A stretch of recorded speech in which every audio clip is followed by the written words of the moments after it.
नमस्कार।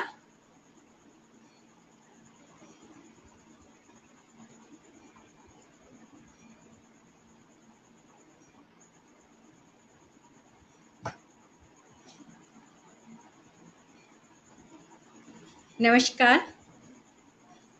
नमस्ते मैम। नमस्कार। कन्नौज अब तक में आप सभी का स्वागत है। सर्वप्रथम मैं इस मंच को नमन करती हूँ। आज की इस काव्य गोष्ठी में आमंत्रित मेरे सहयोगी निधि कौशिक कवित्री, आर्यपुत्र दीपक कवि, गीता पांडे अपराजिता कवित्री और मैं स्वयं यहाँ पर उपस्थित हूँ। मंच संचालन राजीव झा जी को करना है, लेकिन वो अभी तक हमारे बीच में उपस्थित नहीं हुए हैं, तो कुछ समय के लिए ये कार्य मुझे सौंपा गया है। तो आज के इस काव्य गोष्ठी में मंच संचालन के लिए मैं उपस्थित हूँ। इस मंच पर आमंत्रित मेरे सभी सहयोगियों को आमंत्रित करती हूँ। सबसे पहले मैं अपना स्वयं का छोटा सा परिचय देना चाहूंगी। मैं डॉक्टर पल्लवी सिंह अनुमेहा बैतूल मध्य प्रदेश से हूँ। वर्तमान में मैं बैतूल के आटनेर क्षेत्र में मांडवी करके एक जगह है, वहाँ पर मैं प्राचार्य के पद पर कार्यरत हूँ। मेरी कुछ आर्टिकल्स आलेख प्रकाशित हो चुके हैं और अभी हो भी रहे हैं। एक कविता संग्रह भी जल्दी, बहुत जल्दी आप लोगों के पहुंचेगा और मेरी एक पुस्तक का लगभग काम पूरा हो गया है, जो जल्दी ही कुछ ही दिनों में आप लोगों तक पहुंच जाएगी। तो मैं इस मंच के द्वारा आप लोगों से स्वयं से मैं परिचय, क्योंकि मुझे आप लोगों का ज्यादा परिचय नहीं पता है, तो आप शॉर्ट में मुझे अपना परिचय दे दें, फिर हम काव्य पाठ शुरू करेंगे आज का। मैं आमंत्रित करती हूँ आर्यपुत्र दीपक जी, आप अपना परिचय दें। इस समृद्ध मंच को मैं प्रणाम करता हूँ और मेरी आवाज पहुंच रही है ना? बिल्कुल बिल्कुल आ रही है जी। सबसे पहले मैं वाग्देवी के चरणों में अपना सशत वंदन करता हूँ, अभिनंदन करता हूँ। साथ साथ जितने भी मातृशक्ति और साहित्य प्रेमी यहाँ मौजूद हैं, सबको मैं प्रणाम करता हूँ।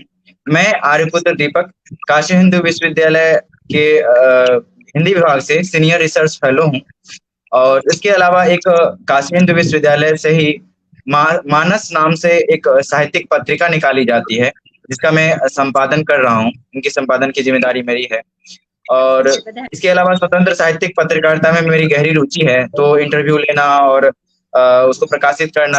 अखबार का एक page idea city news network है, अखबार है, उसका पेज साहित्यिक रूप से प्रत्येक दिन आती है, उसको भी मैं संचालित कर रहा हूँ और पत्रिका के माध्यम से एक पूरी टीम बन गई है। लगभग कह सकते हैं लगभग 500 से अधिक लोगों की टीम है, जिसके माध्यम से मैं कुछ हिंदी माँ हिंदी को थोड़ा बहुत ही सही, जितनी मेरी क्षमता है उसके अनुकूल ही सही, थोड़ा बहुत मैं कुछ देने का प्रयास कर रहा हूँ। फिलहाल आप सबसे आज पहली बार मिल पा रहा हूँ, ये मेरा सौभाग्य है और दुर्भाग्य इस मामले में भी कि शायद हम अभी तक इतने समृद्ध लोग से क्यों नहीं मिल पाए।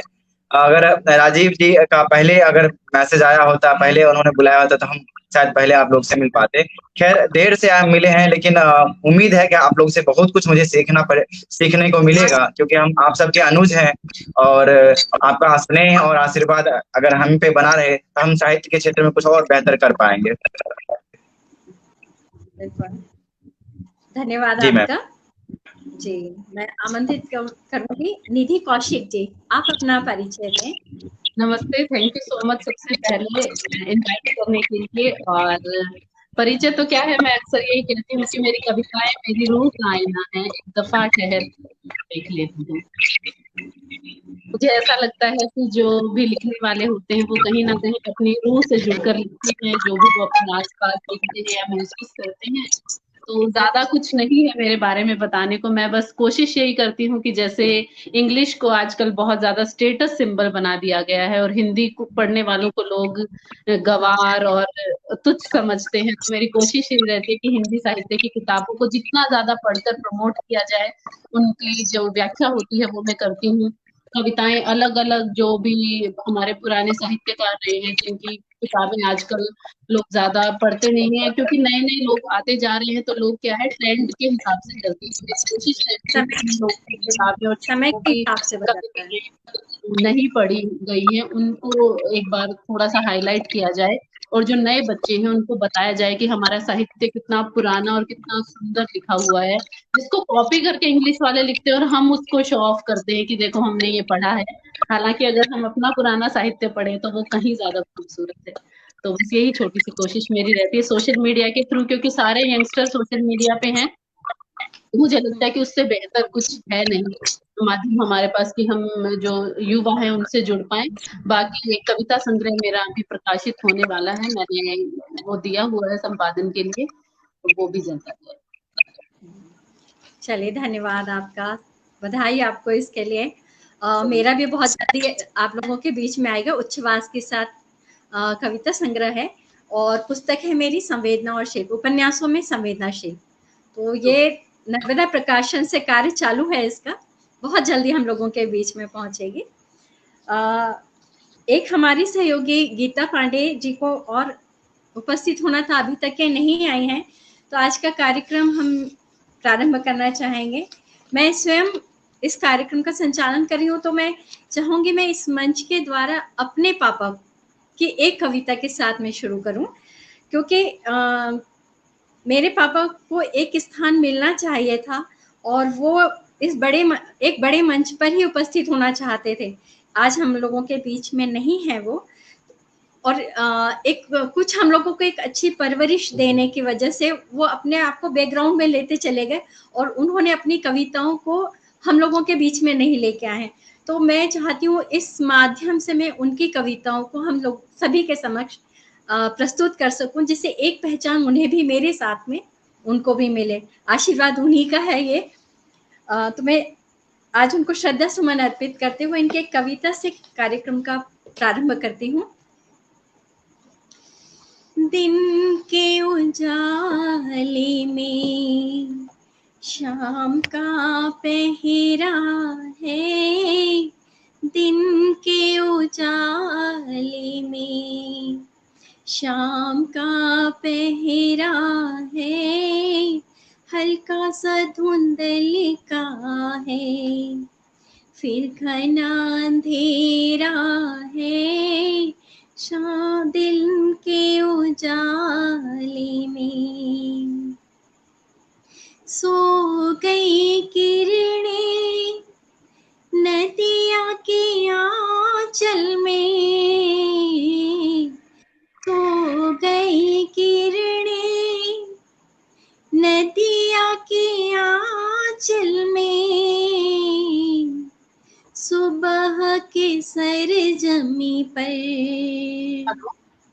सुबह के सरजमी पर शबनम का डेरा है, सुबह के सरजमी पर शबनम का डेरा है, हल्का सा धुंधल का है, फिर घना अंधेरा है, दिन के उजाले में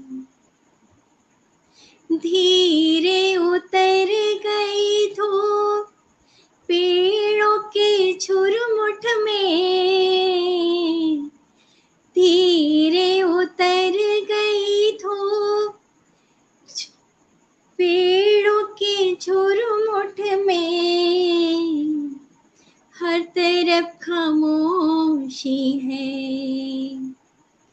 हर तरफ खामोशी है, यही रैन बसेरा है, हर तरफ खामोशी है, यही रैन बसेरा है, दिन के उजाले में उड़ते हैं शाम सवेरे प्यास लिए अपनी, उड़ते हैं शाम सवेरे प्यास लिए अपनी, उतर गया पानी, सूखा किनारा है, उतर गया है पानी। सूखा किनारा है, हल्का सा धुंधल का है, फिर घना अंधेरा है, दिन के उजाले में। एक लाइन और है, मिटती है लकीरें सब जो बनती है पानी पर, मिटती है लकीरें सब जो बनती है पानी पर।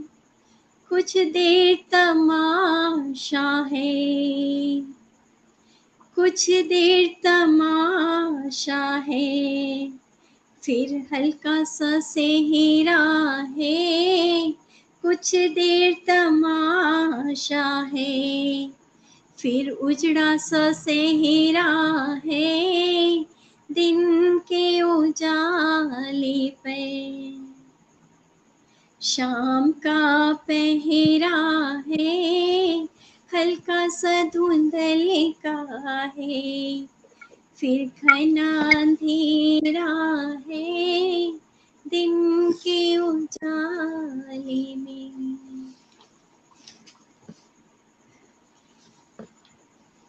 हमारे बीच में गीता पांडे अपराजिता भी उपस्थित हो गई हैं। मैं आमंत्रित करती हूँ मैम आपको, आप अपना छोटा सा परिचय हम सभी को दे दें जिससे हम आपसे परिचित हो जाएं। आमंत्रित करती हूँ गीता पांडे जी। जी मेरी आवाज जा रही है? बिल्कुल बिल्कुल आ रही है मैम, आ रही है आपकी आवाज आ रही है जी। मैं डॉक्टर गीता पांडे अपराजिता रायबरेली से हूँ जी, यूपी से। अपना छोटा सा परिचय दे दें।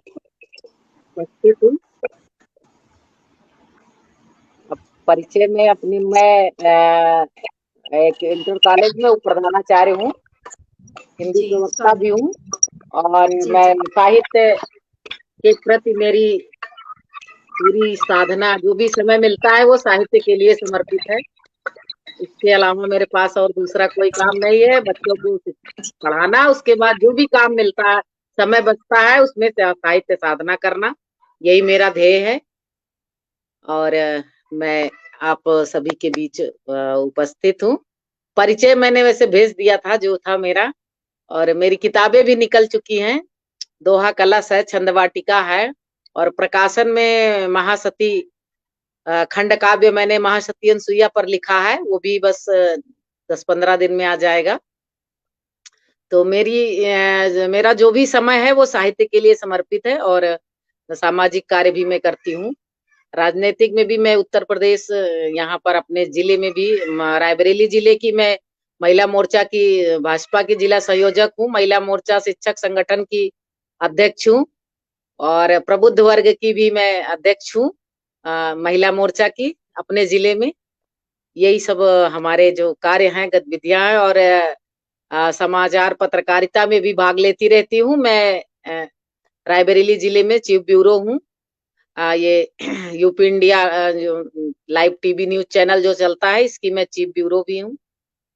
यही मेरा छोटा सा परिचय है, और आप सभी के मध्य स्नेह पाने के लिए उपस्थित हूँ।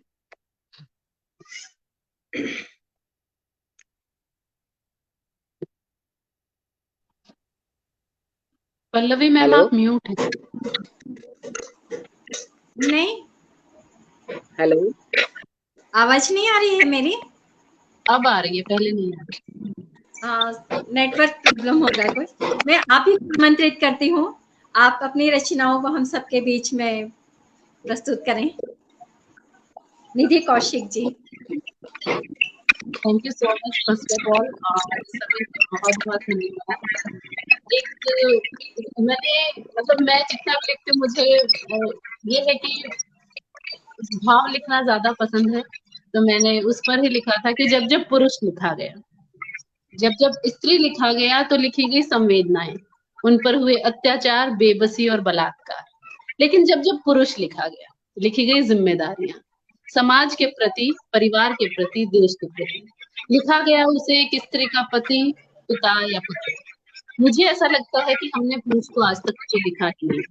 हमने पुरुष का केवल साहित्यिक निर्माण किया है, ठीक वैसा जैसा हम उसे लिखना चाहते हैं।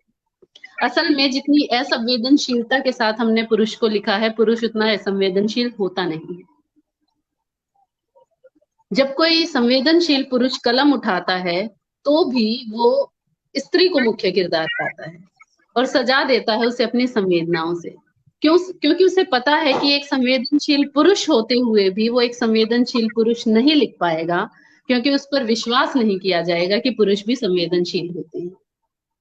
तो उसके लिए मैंने लिखा था कि जो बचपन में दौड़कर माँ की छाती से चिपक जाते हैं, जरा सी खरोंच आने पर आसमान सर पे उठाते हैं, कोई बुरा सपना आने पर सहम कर उठ जाने वाले वो लड़के किसी की जिंदगी को बुरा सपना कैसे बनाते हैं। लड़के रोते नहीं, लड़के शर्माते भी नहीं, लड़कों को ये कौन सिखाता है? हम ही तो सिखाते हैं। और फिर शिकायत भी हमें ही रहती है जब वो पत्थर दिल हो जाते हैं। पर क्या सोचा है कभी कि हम जैसी कोमल माओं से पैदा होने वाले वो नन्हे नन्हे फूल बड़े होकर सूखा पत्ता कैसे बन जाते हैं? पर सवाल है समाज से कि क्या पत्ता सूख जाने के बाद एहसास खत्म हो जाते हैं? एहसास खत्म नहीं होते हैं।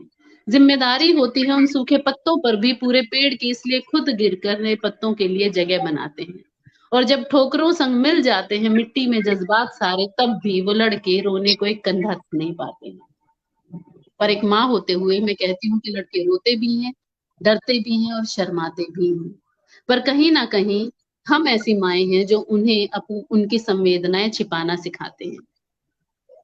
इस समाज के कांटों का सामना कैसे करेगा ये नन्हा सा फूल, इसी डर से हम उन्हें जिम्मेदारियों की बेड़ियों में उलझाते हैं।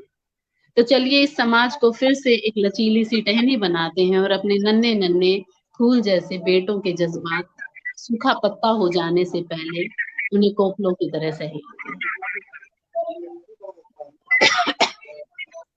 और एक रचना है मेरी, अक्सर लोग लिखते हैं श्रृंगार रस, बालों पर लिखते हैं, कानों पर लिखते हैं, झुमकों पर लिखते हैं, होठों पर लिखते हैं, सुंदरता पर लिखते हैं। तो मैंने एक कविता लिखी थी कंधों पर। बचपन में रोए तो माँ ने कंधे से लगाकर सुलाया, बचपन में रोए तो माँ ने कंधे से लगाकर सुलाया था। फिर पापा ने भी तो दशहरे में रावण कंधे पर बिठाकर दिखाया था। फिर स्कूल गए तो इन्हीं कंधों पर बस्ते ने जगह बना ली थी, और चलते फिरते आगे बढ़ते इन्हीं कंधों पर जिम्मेदारी डाली गई। कंधा ही तो काम आया था जब महबूबा की आंखें भर आई थी, और तुम कंधे उचकाते पहुंचे थे जब वो पहली बार मिलने आई थी। जीत कर जो तमगे मिली वो भी कंधों पर ही सजे थे, जब तुम हार कर पहुंचे थे कंधे ही तो झुके थे। नाकामयाबियों का सारा बोझ कंधों ने ही उठाया है, और जब जब उम्मीदों पर खरे उतरे तो परिवार ने कंधा ही थपथपाया है। इसलिए चेहरा सजाते रह न जाना, कंधों पर जरा गौर करना, क्योंकि माँ की पहली छुट्टी से मौत की आखिरी छुट्टी तक का सफर कंधों पर ही है। और अक्सर एक और है कि जब हम समाज में हम हमेशा कहते हैं कि विरासत में हम बच्चों को क्या सीखना चाहिए, तो मेरा ऐसा मानना है कि विरासत में माँ बाप केवल धन ही नहीं, अपने विचारों का कुछ अंश भी अपने बच्चों के लिए छोड़कर जाते हैं। तो मैंने एक रचना लिखी थी विरासत, कि हम किस ओर जा रहे हैं पता ही नहीं, दृष्टिहीन हो गए हैं, दिशाएं ख्वाहिशों के पीछे दौड़ रहे हैं, अपनों से मुंह मोड़ते हैं। लाखों दोस्त सोशल मीडिया पर बड़े रोब से बताते हैं, लेकिन दर्द में हो तो एक घंटे को बरस जाते हैं। जानवरों के लिए अभियान चलाते हैं, लड़की अकेली मिल जाए तो नोच खाते हैं। हवा में धुआं है, खाने में जहर है। हवा में धुआं है, खाने में जहर है, नसों में खून की जगह नशे का कहर है। जंगल काट कर अखबार छाप रहे हैं, फिर हर सुबह उसी अखबार में जंगल के राजा की घटती संख्या पर ज्ञान बांट रहे हैं। हर गली हर नुक्कड़ पर धर्म का धंधा हो रहा है, और चंद लोगों की मानसिकता से मेरा देश गंदा है। अंग्रेजी के रैप के 400 शब्द हम 1 मिनट में गाते हैं, और हिंदी में बात करते करते अक्षर भूल जाते हैं। 15 अगस्त और 26 जनवरी को गाएंगे सारे जहां से अच्छा हिंदुस्तान हमारा, और बाकी 363 दिन कहते हैं कि इस देश में हमारे बच्चों का कैसे होगा गुजारा। अब हमें ये सोचना है कि क्या हम यही विरासत छोड़ कर जाएंगे अपने आने वाली पीढ़ियों के लिए। मेरे पास कितना वक्त है और सुना सकती हूँ मैं?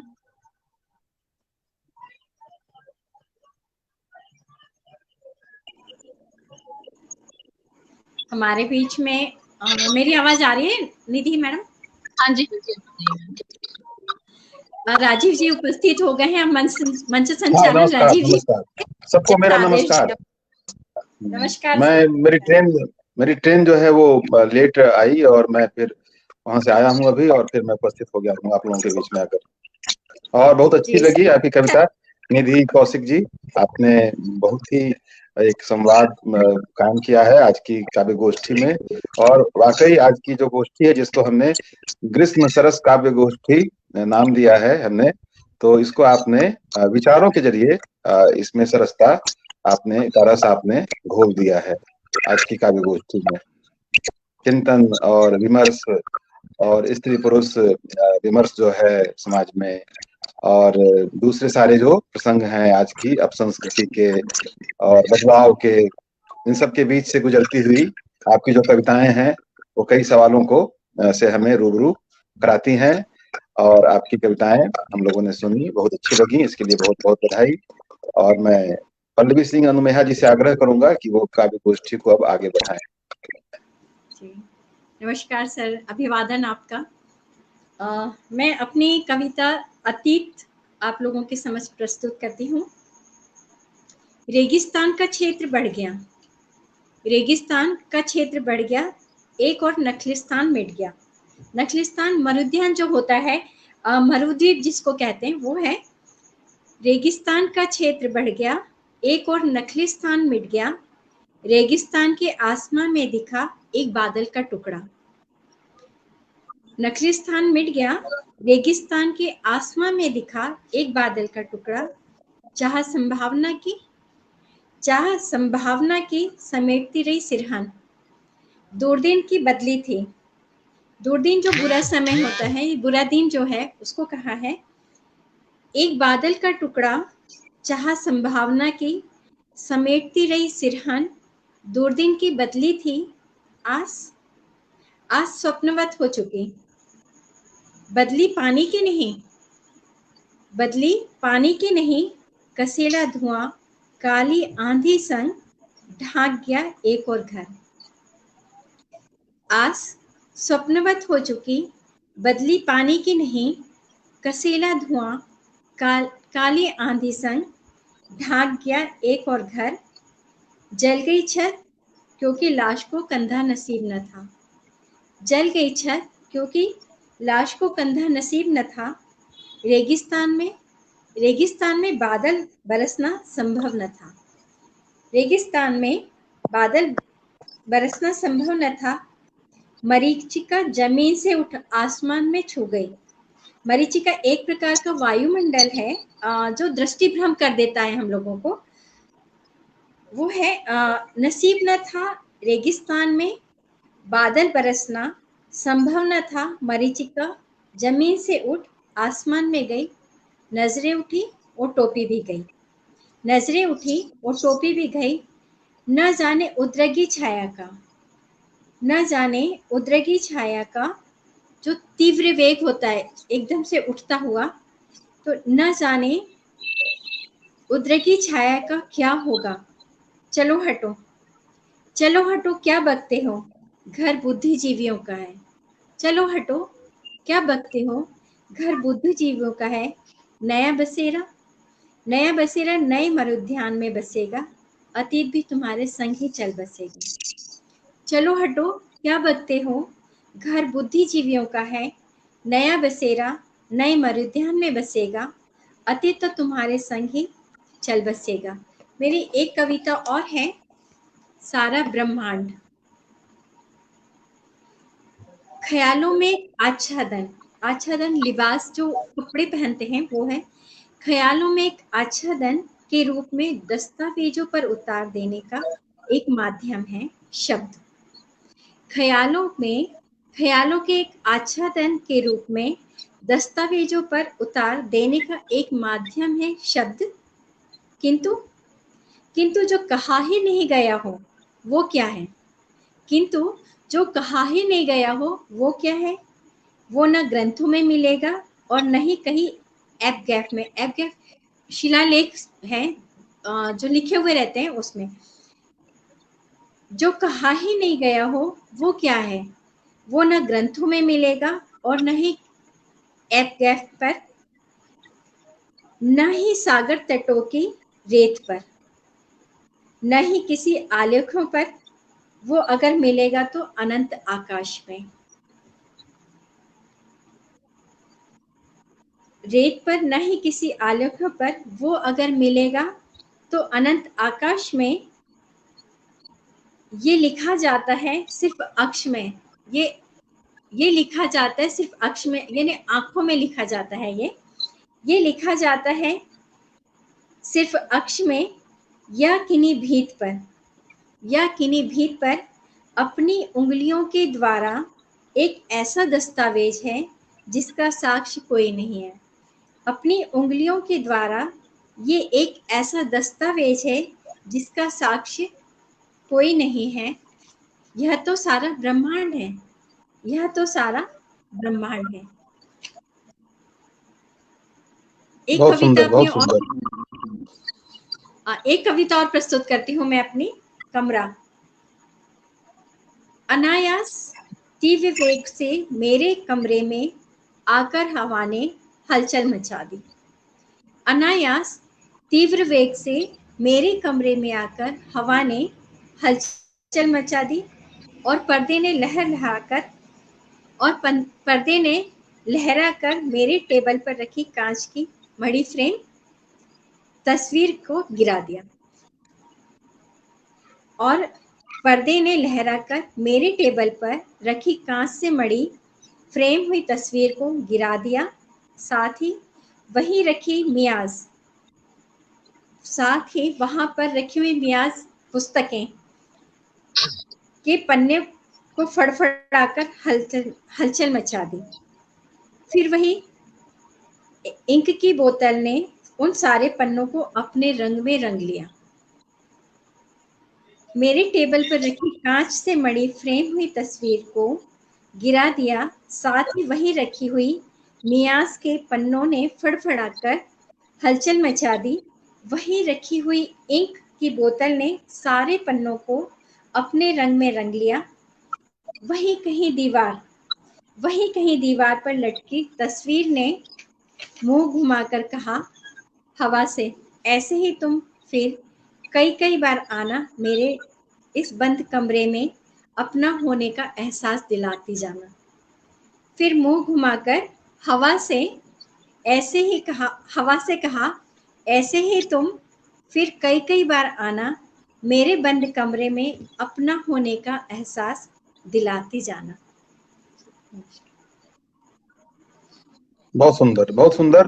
आपने आज के बदलते हुए समय के साथ अपने मन की संवेदनाओं को, अनुभूतियों को और जीवन के सब जो चित्र जो हैं, जो निरंतर बिखर रहे हैं, संवर रहे हैं, इन सब सारे प्रसंगों को अद्भुत बिंबों के जरिए कविता का रूप दिया है। और ये एक बहुत ही यादगार कविता बन गई है। और मैंने इस खास तौर पर ये भी गौर किया है कि इसमें नारी मनोभावों का, स्त्री जीवन के जो अनुभव हैं, उसके सहारे आपने इस कविता को लिखने में शायद आपने सफलता प्राप्त की है और बहुत ही सुंदर संवेदनाओं से आपने कविता को संवारा है।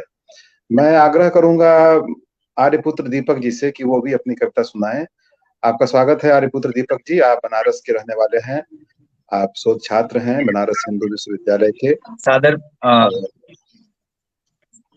सादर प्रणाम सर। चूंकि आप बाद में जुड़े हैं और गीता पांडे मैम भी बाद में जुड़ी हैं, तो आप दोनों को पुनः मैं प्रणाम करता हूं। आप सब जितना यहाँ सुधीजन साहित्यिक साधक बैठे हुए हैं, आप सबसे मैं आर्यपुत्र दीपक जी, आप हिंदी की एक बहुत ही अच्छी पत्रिका मानस का भी संपादन करते हैं। साहित्यिक पत्रकारिता में आपकी रुचि है, तो आप काव्य लेखन से भी आपका गहरा सरोकार रहा है।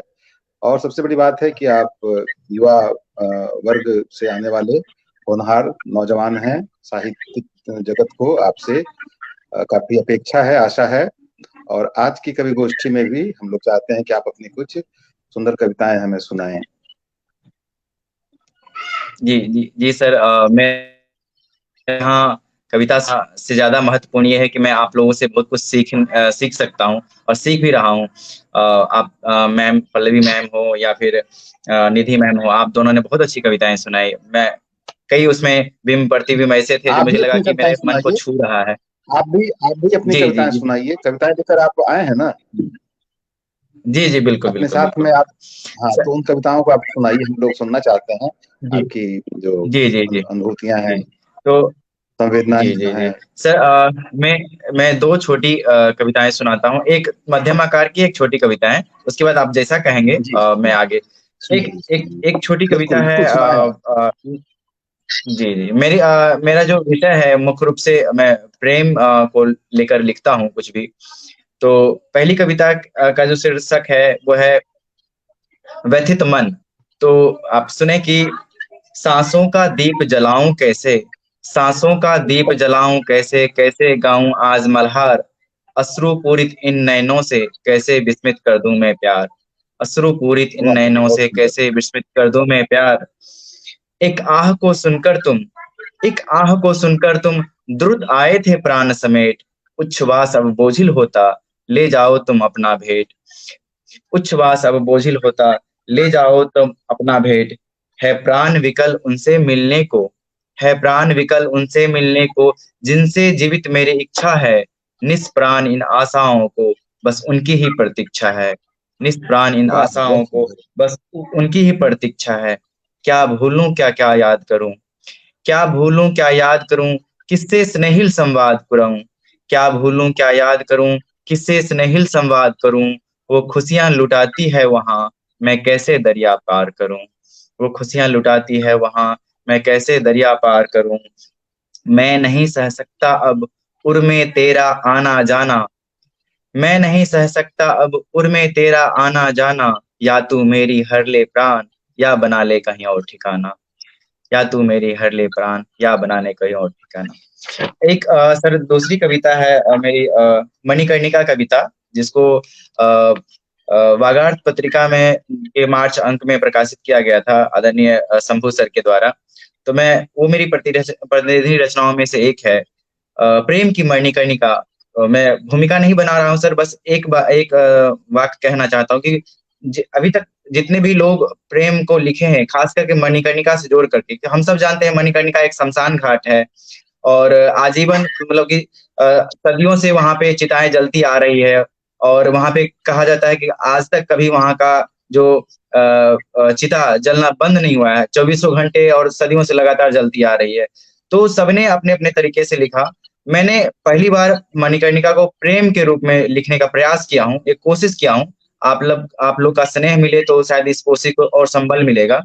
आप सब सुने कि मुझे अक्सर लगता है, मुझे अक्सर लगता है बनारस के हर प्रेमी को पार्क, मंदिर व घाट के बजाय मणिकर्णिका पर जाना चाहिए और घंटों साथ बिताना चाहिए। मुझे अक्सर लगता है बनारस के हर प्रेमी को पार्क, मंदिर व घाट के बजाय मणिकर्णिका पर जाना चाहिए और घंटों साथ बिताना चाहिए। मणिकर्णिका पर देह से छटक आत्मा में उतर जाता है प्रेम, मणिकर्णिका पर देह से छटक आत्मा में उतर जाता है प्रेम, मन की गहराई के साथ आकाशीय विस्तार पा जाता है प्रेम। फिर कोई नया फिर कोई नया फिर कोई नया देह को रौंद नहीं पाता, फिर कोई नया हर एक पखवाड़े में देह को रौंद नहीं पाता। जो रूह में बसा होता है देह उसी का होकर रह जाता है, जो रूह में बसा होता है देह उसी का होकर रह जाता है। किसी के प्रेम का आवरण बना हुआ ताज दरअसल मणिकर्णिका ही तो है, किसी के प्रेम का आवरण बना हुआ ताज दरअसल मणिकर्णिका ही तो है। शाश्वत प्रेम की मणिकर्णिका, सूरत से इतर सीरत की मणिकर्णिका, उम्मीद से इतर विश्वास की मणिकर्णिका, वनवास से इतर सहवास की मणिकर्णिका। स्वाद को जीभ से उतार मन में बसाती है मणिकर्णिका, स्वाद को जीभ से उतार मन में बसाती है मणिकर्णिका। प्रेम में अपने अस्तित्व का बोध कराती है मणिकर्णिका। सौंदर्य को सैया पे रख, सौंदर्य को सैया पे रख चिलम के धुएं में खो जाती है मणिकर्णिका। प्रेम की अमर निशानी है मणिकर्णिका, अपनों की अमिट कहानी है मणिकर्णिका, दिव्य लोक की चाबी है मणिकर्णिका, अक्कर फक्कर की एड़ी है मणिकर्णिका। मणिकर्णिका के सीढ़ियों पे राख नहीं असंख्य यादें बिछी होती है। मणिकर्णिका के सीढ़ियों पे राख नहीं असंख्य यादें बिछी होती है। अक्सर लोग कुचल आते हैं उन यादों को, अक्सर लोग कुचल आते हैं उन यादों को, जिनसे मैं घंटों गुफ्तगू करना चाहता हूँ, जैसे कोई शब्द कर रहा हो अपने अर्थ से, जैसे कोई शब्द कर रहा हो अपने अर्थ से।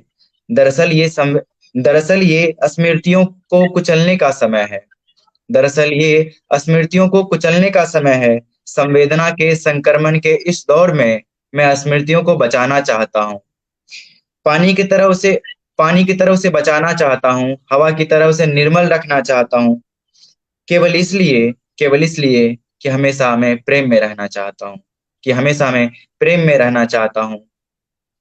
मणिकर्णिका पर जब जलती है चिंताएं, यादों की रोशनी में नहाकर इंसान जब लौटता है आंखों में अमिट छाप लेकर, तब टपकती है आंसू की दो बूंद, जिसे प्रेम कहते हैं। जिस देह को इंसान कैसे भी पा ही लेना चाहता है, जिस देह को इंसान कैसे भी पा ही लेना चाहता है, हर झूठ फ्रेब करता है जिसके लिए, मणिकर्णिका सबसे पहले उसे जलाती है। मणिकर्णिका सबसे पहले उसे जलाती है, लेकिन वह नहीं मिटा पाती प्रेम में गिरे आंसू के दो बूंद, अनगिनत यादें, वादें, मुलाकातें, जिसे मणिकर्णिका खाक नहीं बना पाती, जिसे मणिकर्णिका खाक नहीं बना पाती। जो रह जाता है आत्मा में शेष केवल वही प्रेम है, जो रह जाता है आत्मा में शेष केवल वही प्रेम है। मैं भी जाऊंगा एक दिन मणिकर्णिका, मैं भी जाऊंगा एक दिन मणिकर्णिका अपने प्रेम के साथ, देखूंगा आंख भर के, जी भर बातें करूंगा उन सब से जिन्होंने प्रेम। मैं भी जाऊंगा एक दिन मणिकर्णिका अपने प्रेम के साथ, देखूंगा आंख भर, जी भर बातें करूंगा उन सब से जिन्होंने प्रेम किया था। फिर वहीं सीढ़ियों पर लेट जाऊंगा यादों का बिस्तर बिछाकर अपने निश्चल प्रेम के साथ, फिर वहीं सीढ़ियों पर लेट जाऊंगा यादों का बिस्तर बिछाकर अपने निश्चल प्रेम के साथ। मणिकर्णिका पर इस बस माफ कीजिएगा, फिर वहीं सीढ़ियों पर लेट जाऊंगा यादों का बिस्तर बिछाकर अपने निश्चल प्रेम के साथ, बस इस उम्मीद में कि मणिकर्णिका पर जलने वाले असंख्य दीपकों में, मणिकर्णिका पर जलने वाले असंख्य दीपकों में कुछ रोशनी मेरी भी होती रहेगी, जब तक है प्रेम की मणिकर्णिका, जब तक है प्रेम की मणिकर्णिका। बहुत सुंदर, बहुत अच्छा। आर्यपुत्र दीपक जी, बनारस के बारे में आपकी ये जो कविता है वो हमें याद दिलाती है केदारनाथ सिंह की कविता, बनारस की भी। बनारस को लेकर के केदारनाथ सिंह ने बहुत ही सुंदर कविता लिखी है। इस शहर में बसंत जब आता है, आपने शायद पढ़ी होगी, है ना, बहुत प्रसिद्ध कविता है वो। बिल्कुल बिल्कुल। तो इसके पहले भी आपने एक प्रेम कविता अपनी सुनाई, तो उस कविता को भी सुनने के बाद मुझे जयशंकर प्रसाद का याद हो आई, जो बनारस के ही रहने वाले कवि थे, और उनकी जो काव्य कृति है आंसू, इस आकुल विकल हृदय में क्यों विकल रागिनी बजती, क्यों हाहाकार स्वरों में वेदना असीम बरसती। तो संजोग और वियोग के जो भाव हैं, उन्हीं में प्रेम का जो सच्चा सुख है वो समाया हुआ है। और आपने उनके सुंदर संस्पर्शों के जरिए अपनी पहली कविता आपने लिखी है, और बहुत ही नए ढंग से आपने परंपरा और समकालीनता के द्वंद्व को इस कविता में काटने की चेष्टा की है। और दूसरी कविता में भी आपने एक पौराणिक नगर की जो कथा रही है, और इस पौराणिक नगर के कंकन में, इसकी मिट्टी में, इसके हर गली कूचे में, घाट में, मोहल्लों में हमारे विराट भारतीय जनजीवन की जो कथा दर्ज है, तो उसी के बीच से आप मणिकर्णिका के बहाने आपने जीवन के जिन बिंबों को दार्शनिक दृष्टि से उसका विवेचन आपने प्रस्तुत किया है, मृत्यु और जन्म की कथा, और विनाश और विध्वंस की कथा, सृजन की कथा, ये सब जो हमारे शास्त्रों के विवेचन के प्रमुख विषय रहे हैं, तो अद्भुत बिंबों के जरिए आपने इन सब का सार अपनी इस कविता में, मणिकर्णिका में प्रस्तुत किया है, और इसके लिए बहुत बहुत बधाई। आपकी ये कविता वागर्त में प्रकाशित हुई है, तो ये जानकर के भी हम लोगों को बहुत ही खुशी हुई, क्योंकि वागर्त हिंदी की एक सबसे श्रेष्ठ और अच्छी पत्रिका मानी जाती है। वागर्थ के नवलेखन अंक में मेरी कविता भी छपी थी, नालंदा, और मैं चाहता हूं कि मैं अपनी कविता को भी सुनाऊं, नालंदा शीर्षक कविता को। अगर आप लोग अनुमति दें तो मैं अपनी कविता आप लोगों को सुनाऊं। स्वागत है सर, स्वागत। हाँ, मेरी कविता का शीर्षक है नालंदा। इस भग्न प्रासाद के सिंहद्वार पर, इस भग्न प्रासाद के सिंहद्वार पर अब वे स्थविर विराजमान नहीं हैं जो समुद्र में बहने वाली नदियों की गहराई थाह लिया करते थे। इस भग्न प्रासाद के सिंहद्वार पर अब वे स्थविर विराजमान नहीं हैं जो समुद्र में बहने वाली नदियों की गहराई थाह लिया करते थे। आग जनी के बाद वे चले गए हैं सागर पहाड़ों के पार। आग जनी के बाद वे चले गए हैं सागर पहाड़ों के पार।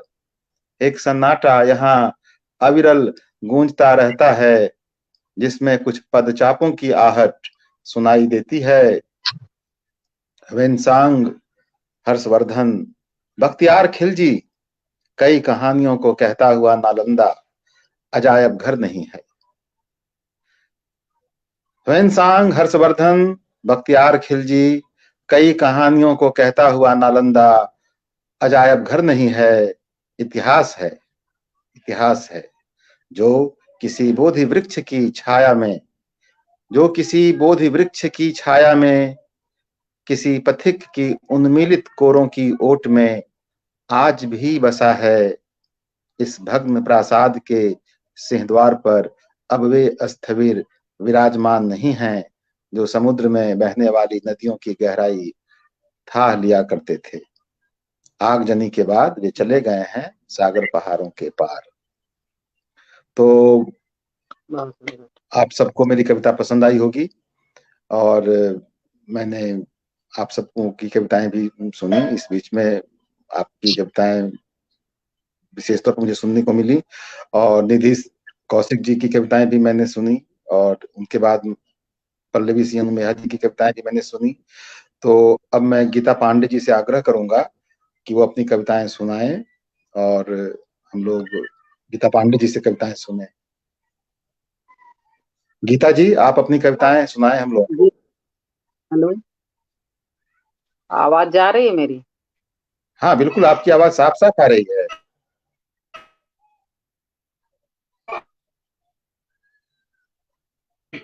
आपको साथी हूँ और सादर प्रणाम करते हुए मैं अपनी बात रखती हूँ। जी सुनिएगा, शुरू करें आप। और आप सभी की कविताएं बहुत अच्छी लगी, सभी के भाव अच्छे लगे और जिसका मैंने पूरा मनन किया है और मैं अपनी बात रखती हूँ। सुनिएगा, मैं 4 पंक्तियों से आपको जोड़ती हूँ।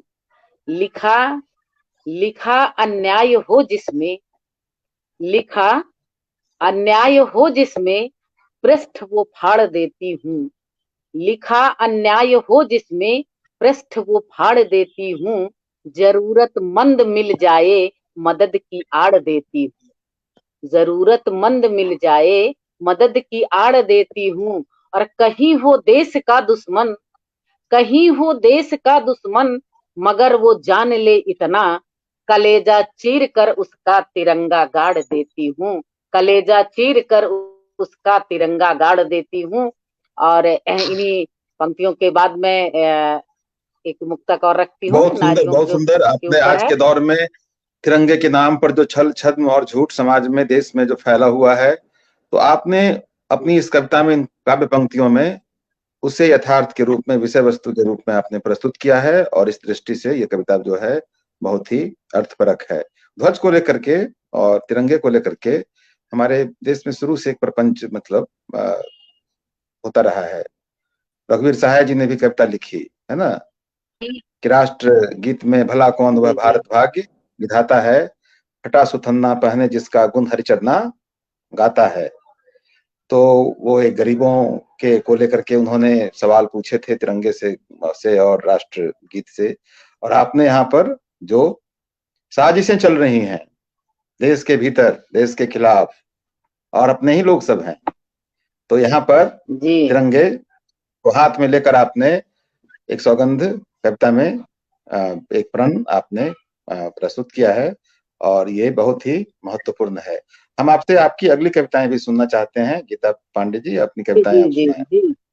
हमारी हमारी मातृभू हमको हमारी मातृभू हमको सदा प्राणों से प्यारी है। नजर जिसने बुरी डाली मिटाई हस्ती सारी है। जिसे हो आजमाना जिसे हो आजमाना यहाँ आजमा लेना। हजारों दुश्मनों पर एक भारत नारी भारी है। हजारों दुश्मनों पर एक भारत नारी भारी है। जिसे हो आजमाना यहाँ आजमा लेना। हजारों दुश्मनों पर एक भारत नारी भारी है। हजारों दुश्मनों पर एक भारत नारी भारी है। और इसके साथ बहुत मैंने सुंदर, बहुत सुंदर। मैं वीर शहीदों के लिए मैं कुछ पंक्तियां देती हूँ कि हमारे देश की जो नारियां हित हैं, लिखे हमारे देश जो की जो नारियां हैं, उन्होंने इस देश के गौरव की रक्षा की है।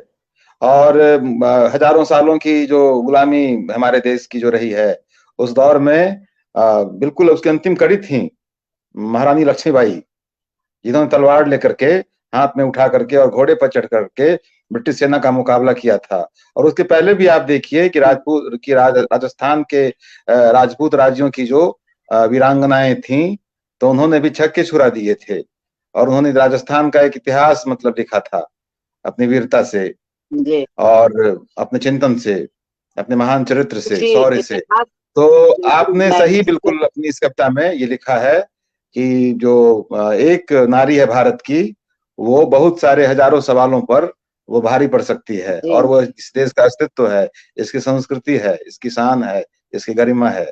बहुत बहुत सुंदर पंक्तियां आप रचने वाली कवित्री हैं। इनमें बिल्कुल गागर में सागर समाया हुआ होता है। गीता पांडे जी, आप अपनी अगली कविता भी हमें सुनाएं।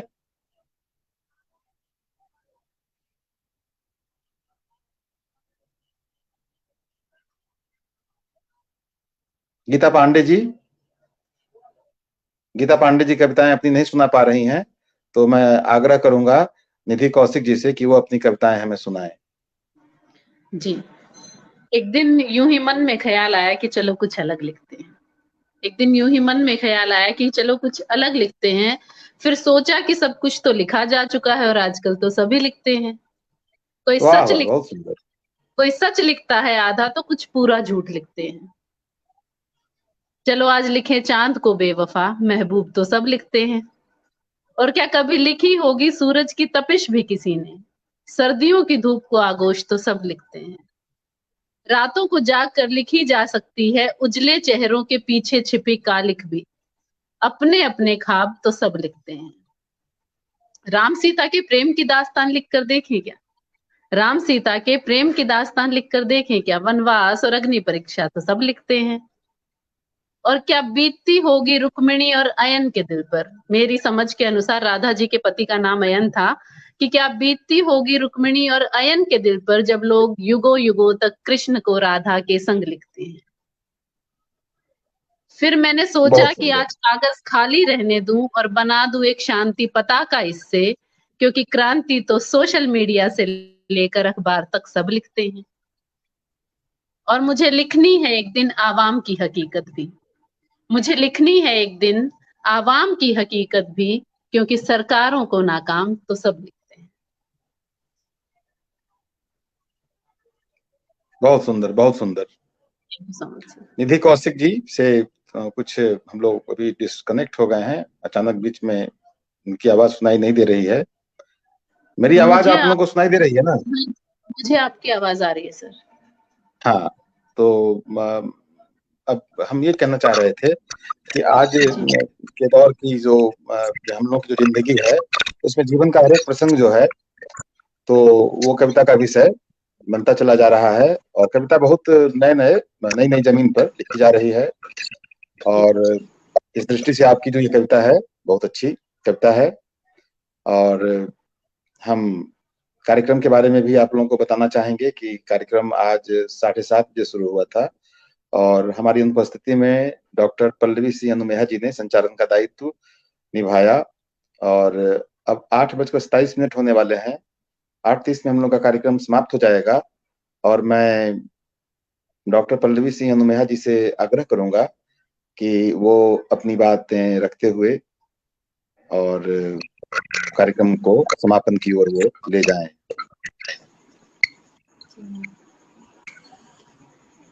डॉक्टर धन्यवाद पल्लवी सर। सिंह अनुमेहा। धन्यवाद सर। मैंने अपना आज पहली बार इस मंच पे छोटा सा संचालन किया है, पहली बार किया है, तो मुझे ज़्यादा पता तो नहीं था, लेकिन अपनी तरफ से मैंने कोशिश की है सर इस संभालने की। मैं इस मंच के द्वारा सभी का आभार व्यक्त करती हूँ कि आप लोगों ने अपना अमूल्य योगदान देके आज के कार्यक्रम को सफल बनाने की कोशिश की और मुझे भी सहयोग प्रदान किया है। यहाँ पर ये मैं हाँ, और सबसे बड़ी बात कि आज के काव्य गोष्ठी की ये रही कि आज की काव्य गोष्ठी में निधि कौशिक जी ने भी अपनी उपस्थिति दर्ज की है। निधि कौशिक जी सोशल मीडिया के अलग अलग जो ऐप्स हैं उस पर इनका नाम बहुत जाना पहचाना है। साहित्यिक कार्यक्रमों की ये बहुत ही प्रसिद्ध प्रस्तुत करता रही हैं। इनके कार्यक्रमों को मैंने देखा था और फिर इनसे मैंने मोबाइल नंबर वगैरह मैंने मांगा था फेसबुक पर और इन्होंने मुझे भेजा था और फिर कार्यक्रम में भी आई। तो किन्नौर अब तक के प्रति ये सब इनका एक योगदान है और इनकी कविताएं भी बहुत सराहनीय रही, प्रशंसनीय रही। और आप सबको मैं आपके प्रति आभार प्रकट करता हूँ कि आज किन्नौर अब तक के कार्यक्रम को, काव्य गोष्ठी को, सरस काव्य गोष्ठी को सफल बनाने में आप सभी लोगों ने योगदान दिया है। और गीता पांडे जी, आपसे हम डिस्कनेक्ट हो गए थे, क्या मेरी आवाज आप नहीं सुन रही हैं मैम? गीता पांडे जी, मेरी आवाज आपको सुनाई नहीं दे रही है? गीता जी से हम लोग डिस्कनेक्ट हैं, वो आवाज नहीं सुन पा रही हैं। तो मैं आग्रह करूंगा निधि जी से कि वो भी आज की काव्य गोष्ठी के बारे में बहुत संक्षेप में आधे मिनट में 1 मिनट में अपनी बात रखते हुए, निधि कौशिक जी से भी आग्रह करूंगा कि वो कार्यक्रम को समाप्त करने की घोषणा करें और कार्यक्रम इस तरह से आज सिमट जाएगा, खत्म हो जाएगा। आपका बहुत बहुत धन्यवाद यहाँ पर बुलाने के लिए, इनवाइट करने के लिए। और एक्चुअली मैं भोपाल में रहती हूँ और अभी मैं कल परसों ही रोहतक आई हूँ और मेरे पास ना मेरी लिखी हुई कविताएं थी ना कुछ था, तो मुझे बड़ी ही हिचकिचाहट थी। बट पल्लवी जी ने बहुत ही प्यार से इसका संचालन किया तो मुझे एकदम से सारी हेजिटेशन जो है वो खत्म हो गई और आपने भी इतनी सराहनीय बातें कही तो बहुत ही अच्छा लगा सुन के। और मैं सबसे ज्यादा आर्य दीपक जी की एक कविता जो इन्होंने सुनाई, मणिकर्णिका, मुझे सीरियसली बहुत पसंद आई। जो कॉन्सेप्ट था जो इन्होंने बहुत अच्छी कविता है। हाँ जी, हाँ जी। और पल्लवी जी बहुत प्रकाशित हुई है, वागरत में प्रकाशित करता है आपको। जी जी निधि जी, आप तो मेरे बहुत निकट की हैं, मैं बैतूल से ही हूँ। अच्छा, तो जब भी आप मिलना चाहेंगे हम जरूर मिलेंगे आपस में। बिल्कुल बिल्कुल बिल्कुल। Thank you so much. आसपास की मध्य प्रदेश की ही हैं दोनों। जी। तो आप सबके प्रति आभार। कार्यक्रम को हम समाप्त करते हैं, फिर मिलेंगे कार्यक्रम में अपनी समय की उपलब्धता के अनुसार। हम लोग फिर कभी शायद मिले और एक दूसरे की कविताएं इस तरह से आत्मीयता से एक जगह बैठकर सुने, शायद सुन पाए फिर कभी।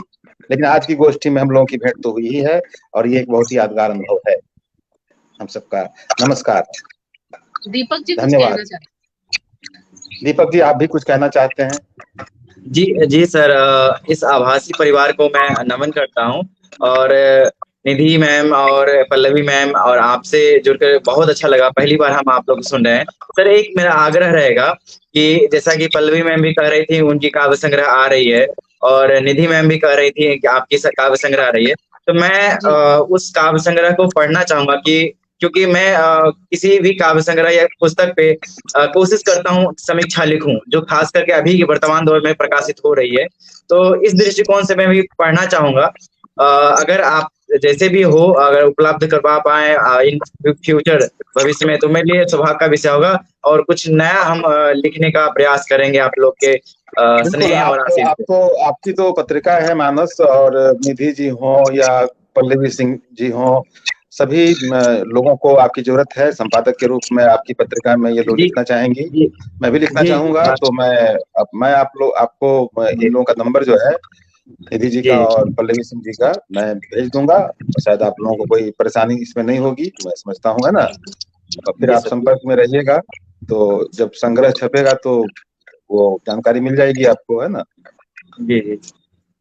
Thank you so much. अभी कुछ दिन पहले 2-3 दिन पहले मैंने पल्लवी जी का एक इंटरव्यू भी मैंने किया है, जो अंतरकथा पोर्टल पर आया है, शायद आप लोगों ने पढ़ा हो।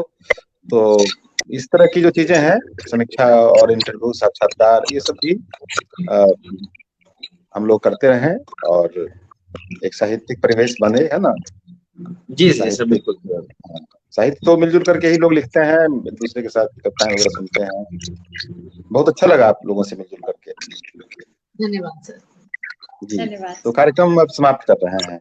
जी सर, धन्यवाद, और बहुत कुछ सीखने को मिला सर। हम फिर मिलते हैं कभी किसी काव्य गोष्ठी में। और बिल्कुल, मैम, हर एक आप लोग से शनिवार को काव्य चाहेंगे कि गोष्ठी आप होती लोग है, हर एक शनिवार को काव्य गोष्ठी होती है किन्नौर अब तक पर। सर और सर आप जब भी मुझे याद करेंगे मैं उपस्थित रहूंगा।